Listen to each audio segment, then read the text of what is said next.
in a universe so vast, so ancient, and so mysterious, there are a few among us who choose not to look away. They face the void with courage, with wonder, and with questions that shake the very ground of existence.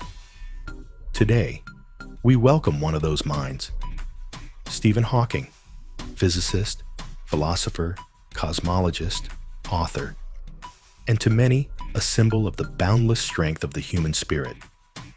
But before the fame, before the best-selling books and television appearances, there was a young man, just 21 years old, who had been told he had only a few years left to live. A cruel and rare disease, ALS, was stripping his body of its ability to move, to speak, to function. And yet, while his muscles weakened, his mind caught fire. He would go on to live over 50 more years, not as a victim of fate, but as a master of the infinite. He could not move. He could not speak without a machine. But he became one of the greatest scientific voices of the modern age. However difficult life may seem, he once wrote, there is always something you can do and succeed at. This series, Master's Wisdom and Contemplation, is a space where we sit with the thoughts of profound thinkers. We don't rush. We don't summarize. We contemplate. And in this chapter, our guide will be Stephen Hawking, primarily through his masterwork, A Brief History of Time. Published in 1988, it remains one of the most influential science books ever written. Not because it's filled with equations, but because it stripped them away. It was written for everyone. It asked, where did the universe come from? Does time have a beginning or an end? What lies inside a black hole? And why is there something rather than nothing? These questions are not reserved for physicists. They are human questions, spiritual questions, timeless questions.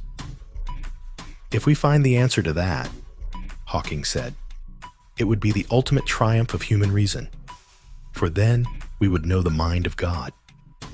He didn't mean God in the religious sense, but as a metaphor for the complete understanding of reality itself.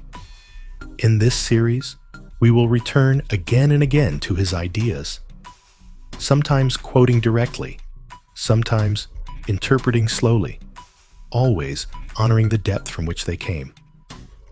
This is not science class. This is contemplation. A brief history of time is not so brief when you pause to feel it. It stretches endlessly in both directions, past and future, while we are suspended here in the present.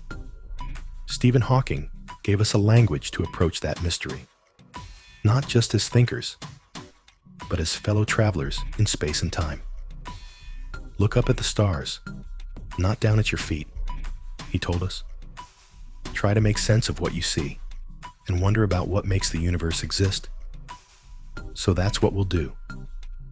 Together, in this series, we will look up, we will wonder, and we will walk slowly with the thoughts of a man who could no longer walk, but who showed the world that the mind can fly.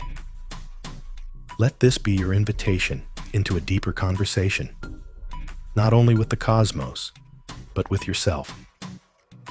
Welcome to Stephen Hawking. Welcome to A Brief History of Time. And welcome to the Contemplations. Stephen Hawking, A Brief History of Time. Contemplations begin.